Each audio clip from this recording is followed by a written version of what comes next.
தேர்தல் வாக்குறுதி ஞாபகம் வர வேண்டியது திமுக மட்டும்தான். கிரியாளா உடம்ப இரும்பாக்கிக்கடா, அடமலா ஆரம்பிச்சு வெளுத்து வாங்க போகுது. கேட்ட பையன் சார் இந்த பால்சாமி.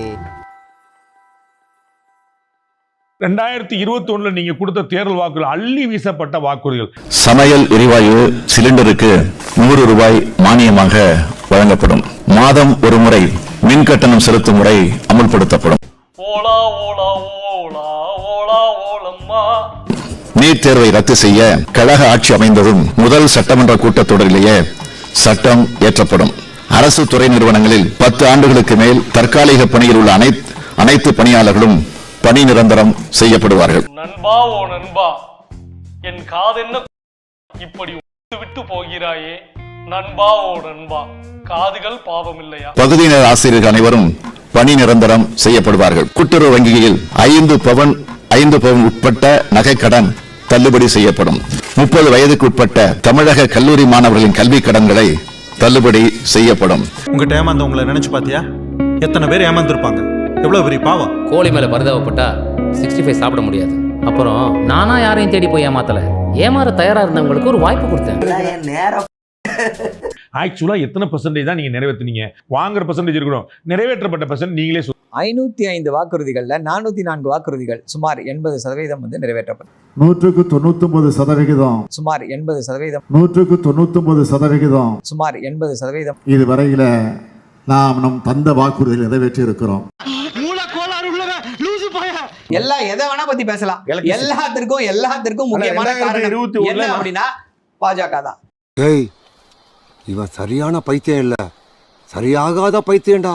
இப்ப தமிழ்நாடு வந்து ஒரு சிறப்பான நிலையில முன்னோக்கி சென்று கொண்டிருக்கிறது. கொலை, கொள்ளை, கற்பழிப்பு, பாலியல் பலாத்காரம், சங்கிலி பருப்பு, தாலி அரிப்பு என்று இந்த சட்டம் ஒழுங்கு ஒரு மோசமான நிலையில நடந்து கொண்டிருக்கிறது. நான் என்ன சொல்றேன், பிரதமர் மோடி அவர்களே ஒரே நிமிஷம் இந்த ஃப்ளோ முடிச்சிடுறேன். ஒரு ஆர்டரா ஃப்ளோவா போய்கிட்டு இருக்கல, கூட பேசினா மறந்துட மாட்டேனா? தயவு செய்து தமிழ்நாட்டு முதல்வர் கிட்ட பாடம் எடுத்துக் கொள்ளுங்கள். எந்த பயனும் இல்ல. உங்களது 4.7%, எங்களது 14.3% மேனுஃபேக்சரிங் growth. போங்க. இதுல நீங்க கொண்டு வந்த முதலீடு சொல்லுங்க. அதாவது ரசாயன கெமிக்கல் என்னப்பா அது பெரிய தொல்லை. கால வராதப்பா. தமிழக முதலமைச்சர் ஃபாரின் ட்ரிப் போனார். நீங்க லூலு மால் தவிர வேற என்ன கொண்டு வந்தீங்க சொல்லுங்க. நான் கொண்டு வந்தது நீங்க சொல்லுங்க. ஒரே நிமிஷம். வின்ஃபாஸ்ட் திட்டத்தை யார் கொண்டு வந்தா? லூலு மால் வந்து ஷாப்பிங் மால்ல எங்க வந்திருக்குன்னு வரல. கோயம்புத்தூர்ல வந்துருச்சு. டேய் ஏய்யா என்னடா பேசுறீங்க? என்ன பேசுறீங்க? செல்வாக்கு பெற்ற தலைவர் ஸ்டாலின் நீங்க எப்படி நிரூபிப்பீங்க? தமிழ்நாட்டுடைய ராக் ஸ்டார் சீஃப் மினிஸ்டர்.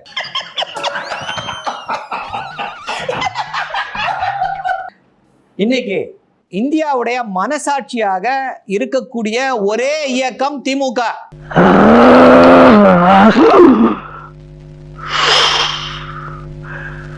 இந்தியாவுடைய ஒடுக்கப்பட்ட மக்களின் ஒரு சமரசமே செய்யாத தலைவனாக யார் இருக்கிறா அப்படின்னா திரு மு.க. ஸ்டாலின் அவர்கள் இருக்கிறார். உங்களுக்கு தெரியும், வேங்கவயல்ல இருந்து நாங்குநேரியில இருந்து இப்ப வந்து திருப்பூர் வரைக்கும் எவ்வளவு பட்டியலின மக்களுக்கான பிரச்சனைகள் நீங்க கண்கூடா பார்த்துட்டு இருக்கீங்க. கஸ்டோடியல் டெத் எவ்வளவு பாருங்க, 26, 27 நம்பர் பண்றாங்க. அதுல பட்டியலின மக்கள் எவ்வளவு பாருங்க. சினிமா கேட்போம், சத்தமா கேட்போம், கேவலம் கேட்போம். இல்லங்க நானும் இல்ல சார், விளையாட்டுக்கு தான் நாங்க சொல்றேன். விளையாட்டு கேட்டாலும் இதான ரூல் தானே சார். கேட்போம். ஒண்ணுல சும்மா விளையாட்டு பேசுறோம்ப்பா. ஓவர் நைட்ல 1000 வருடங்களாக இருக்கக்கூடிய இந்த சாதிய படிம நிலைகளை வந்து ஓவர் நைட்ல மாத்திர முடியுமா? 60 வருஷம் ஆட்சி. இல்ல 60 வருஷம் 60 ஆண்டுகளுக்கு முன்னாடி உங்களுடைய பொருளாதாரம் உயரும், சமூகம் அப்படியே இருக்கும் அப்படின்னா யாரை வளர்த்திருக்கீங்கன்னு கேள்வி வராது. அந்த பேங்க்ல 500 கோடி தரும். அடேங்கப்பா, கொண்டாட்டி எத்தனை இருக்குன்னு அவருக்கே கணக்கு தெரியல. அப்ப சொத்து மதிப்பு எவ்வளவு இருக்கும்னு கணக்கு போடுங்க. யாரும் வளர்ந்திருக்காங்க. இன்னைக்கு தமிழ்நாட்டோட இன்க்ளூசிவ் ஒரே நிமிஷம் பெர் கேபிட்டா இன்கம் சார் நான் சொல்ல என்ன டேய், என்ன கிறுக்குனா இல்ல கிறுக்கு போறது கிறுக்கு இல்ல. பட்டியலின மக்கள் படுகொலை செய்யப்படுறத பத்தி கேட்க இல்ல. ஆமா, ஏன் இப்படி வளர்றீங்க? ஜாதிய ஆணவ படுகொலை நடக்கிறது நடக்கலன்னு சொல்ல முடியாது. அப்புறம் என்ன நீங்க வந்த இது திமுகவுக்கு ஏன் வாக்களிக்கணும்? திமுகவுடைய ஆட்சி ஏன் தொடரணும்? திமுகவுடைய ஆட்சி ஏன் தொடர வேண்டும் அப்படின்னா, பெண்களுக்கு பாதுகாப்பின்மையில நம்பர் 1, கனிம வள கொள்ளையில நம்பர் 1, இந்து விரோத போக்குல நம்பர் 1, போதைப் பொருள் புழக்கத்துல நம்பர் 1, கடன்ல நம்பர் 1. இந்த தேர்தல் களமே பாத்தீங்க அப்படின்னா முதல்வர் சொல்வது போல தமிழ்நாடு வர்சஸ் டெல்லி. இங்க டெல்லி எங்க வந்துச்சு? வர எக்ஸ்பிளைன் பண்றேன். பாஸ் இன்னைக்கு ஒரு முடிவோட தான் இருக்கானுங்க போல. என்ன எப்பவும் நம்மள விரட்டி அடிப்பானுங்க, இப்போ அடிச்சு விரட்டுவானுங்க போல. தமிழ்நாடு வர்சஸ் பாஜக. பாஜக எங்க வந்துச்சு?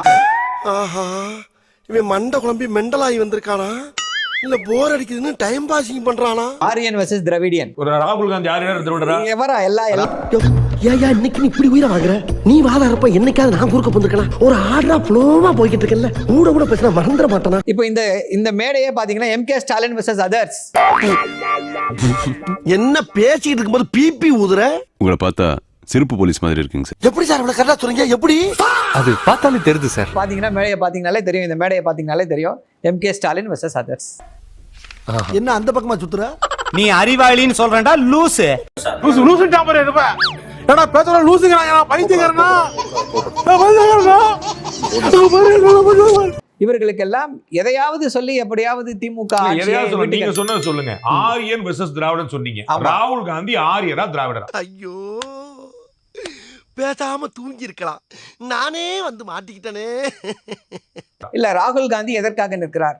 ராகுல் காந்தி வந்து ஆரியரா திராவிடரா? இல்ல, ஆஹா, இவன் அவனே தாப்பா. அவரு ஆரியரா இருக்கட்டும் திராவிடரா இருக்கட்டும், ஆரியரா திராவிடரா? ஓஹோ, எனக்கு நிறைய வேலை இருக்குன்னு தெரிஞ்சுக்கிட்டு வலுக்கட்டாயமா முழுக்கிறாரு. அவர் எதற்காக நிற்கிறார்? ஆரிய சித்தாந்தத்திற்காக நிற்கிறாரா, திராவிட சித்தாந்தத்திற்கு கை தூக்குகிறாரா என்பது முக்கியமான கேள்வி. பீகார்ல போய் யாருக்கு நிக்கிறாரு? இவனு ஈக்குவலா மைண்டம் பண்றானே. பீகார்ல யாருக்கு? பீகார்ல கேஸ்ட் சென்சஸ் வேணும். எல்லா இடத்துலயும்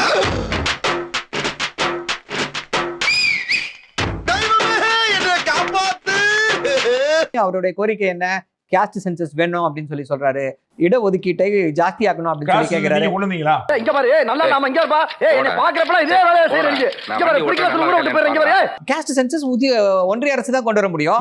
பீகார்ல கொண்டு வந்தது கேஸ்ட் சர்வே. கேஸ்ட் சர்வே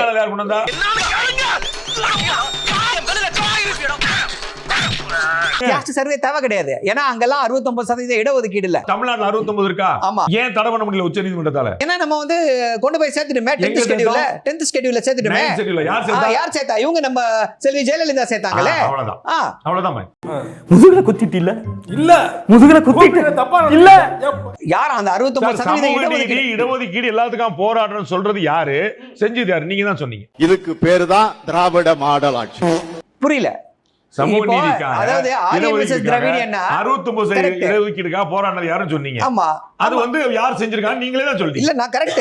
அப்ப நீ குத்துமதி பார்த்தா கேட்டியா? நானாட்டா ஓடிட்டனா? இதுக்கு பேர் தான் போட்டு வாங்குறது. அப்படினா கிவ் அண்ட் டேக் பாலிசி. இதுல எந்த மாற்று கருத்துமே வேண்டாம். 100 தடவை கேட்டேன், இன்னும் ஒரு தடவை கேட்றேன். ஐயோ, எந்த ட்ரெண்ட்ல பேசினாலும் எந்த ரூட்ல போனாலும் விடவே மாட்டேங்கிறானே, நான் என்ன பண்ணுவேன்? பெரம்பலூர் பாராளுமன்ற தொகுதி பட்டியலினத்துக்கு இருந்துச்சு. அப்ப ஆர் ஆசாங்க போட்டிட்டார். அது பொது தொகுதியா மாற்றப்பட்டுச்சு. உடனே அவரை ஷிஃப்ட் பண்ணி நீங்க ஊட்டிக்கு அனுப்பிட்டீங்க. ஏன் பெரம்பலூர் காரத்துக்கு ஊட்டிக்கு அனுப்புனீங்க? இன்னைக்கு பூரா விட மாட்டான் போல இருக்கே. அதுக்குதான் அண்ணன் ஆர் ஆசா அவர்களே தெளிவா கருத்து சொல்லிருக்காங்க. நக்கல்யா அவனுக்கு. நீங்க கேளுங்க, அண்ணன் ஆர் ஆசா என்ன கருத்து சொல்லிருக்காருன்றதை கேளுங்க. வாய்ப்பு எங்கெல்லாம் இருக்கு கொடுப்போம். இப்ப என்ன கூட பொது தொகுதி நிக்க சொன்னார் கலைஞர். நான் வேற சில காரணங்களுக்காக நீலகிரிக்கு போனேன். நீலகிரி தொகுதி ஒரு கஷ்டமான தொகுதி, டஃப்பான தொகுதி. அங்க வந்து நீ போட்டிட்டு ஜெயிக்கிறதுக்கு உன்னால முடியும்னு சொல்லி எங்க அனுப்பி வைக்கிறார். சொல்லல, நான் நிகழ்ச்சியில் இருந்தேன். ஏன்னா எங்க சொன்னால எங்க தாத்தா நீலகிரிக்கு ஓடினாருன்னு. அங்க தேயிலை தோட்ட தொழிலாளர் இருக்காங்கல்ல, அவங்களுக்கு ஏதாவது உதவி பண்ணலாமா? நம்ம முன்னோர்லாம் அங்கே தானே கஷ்டப்பட்டாங்க தான் போனேன். உண்மையா சார் இது? உண்மையா சார் இது? ஆமா, இப்படிலாம் கேட்டா அது பொய்யாயிடாது.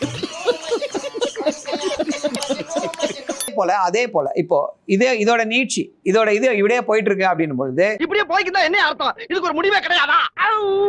ஒடுக்கப்பட்ட இந்துக்களுக்காக குரல் கொடுக்கக்கூடிய ஒரே இயக்கமாக யார் இருக்கா அப்படின்னா திமுக மட்டும்தான் இருக்கிறது. உண்மையான தமிழனாக இருந்தால் இந்து மதத்தை விட்டு உடனடியாக வெளியேறுங்கள். ஒடுக்கப்பட்ட இந்துக்களுக்காக குரல் கொடுக்கக்கூடிய ஒரே இயக்கமாக யார் இருக்கா அப்படின்னா திமுக மட்டும்தான் இருக்கிறது. இந்துவாக இருக்கிற வரை சூத்திரன், சூத்திரனாக இருக்கிற வரை நான் நீ விபச்சாரியின் மகன். எத்தனை பேர் விபச்சாரி மகனாக இருக்க விரும்புகிறீர்கள்? அசிங்கமா கேட்போம், மட்டமா கேட்போம், கேவலம் கேட்போம். இல்லங்க நானும் இல்ல சார், விளையாட்டுக்கு தான் நானும் சொல்றேன். விளையாட்டுக்கு சொல்றேங்க. விளையாட்டு கேட்டாலும் இதான ரூல் தானே சார். அசிங்கமா கேட்போம். ஒண்ணும் இல்ல, சும்மா விளையாட்டு பேசுறோம்ப்பா.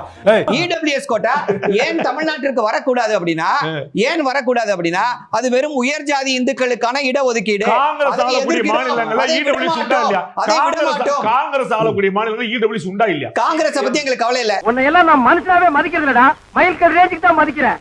மரியாதை இங்கிருந்து ஓடி போயிரு, இல்லன்னா காலையில ஊத்துற பால்ல விஷத்தை வச்சு உன்னை நான் கொன்னுடுவேன். ஏண்டா 2 நேர சோத்துக்கும் 50 ரூபாய் படிக்காசுக்கும் நீ அன்றாயில இருந்து அக்கல் வரைக்கும் தொடச்சிட்டு கொடுக்குற, நானும் தொடச்சுக்கிறேன். உனக்குன்னு ஒரு இண்டிவிஜுவாலிட்டி இல்லாம போச்சடா. டேய் கொத்தல்லி, உனக்குன்னு ஒரு காலம் ஒட்டச்சுக்கிட்டு வரும்டா.